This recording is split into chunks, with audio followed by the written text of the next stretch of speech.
You have done all the hard work. You've categorized your bank feed, tracked your 1099s, and reconciled your accounts. Now it's time to see the results. The profit and loss statement, often called a P&L, is the ultimate report card for your business. It tells you exactly how much money you made, how much you spent, and most importantly, what is left over as net income. Let's look at how to run one. To get started, look over at your left-hand menu. Click on Reports and you can click Standard Reports. QuickBooks usually keeps the most important reports right at the top. Under your favorites, find the profit and loss and click to open it. If you can't find it, you can just search profit and loss in the search box. Once the report opens, look at the top toolbar. You can use the Report Period dropdown to quickly select options like This Year to Date, or you can click directly into the From and To boxes to set a custom date range for your analysis. This next setting is crucial. Look at the Accounting Method toggle.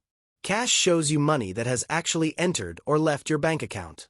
Accrual shows you income and expenses based on the dates of your invoices and bills, even if the cash hasn't moved yet. Most small businesses start with cash, but check with your accountant to see which one you should be using for your taxes. If you want to dive deeper, you can use Display Columns by to break your profit down by month or even by customer. You also have a Compare to drop-down right next to it. This is where you can compare this year's performance against the previous period or the previous year to see if your business is growing. Notice this little sparkle icon that says Insights. If you click this, QuickBooks uses AI to give you a quick summary of your biggest trends, like your top expense categories or a simple breakdown of your gross profit margin.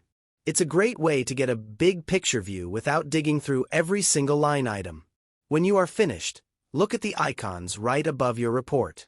You can email the report, print it, or click the export icon to save it as a PDF or Excel file for your records.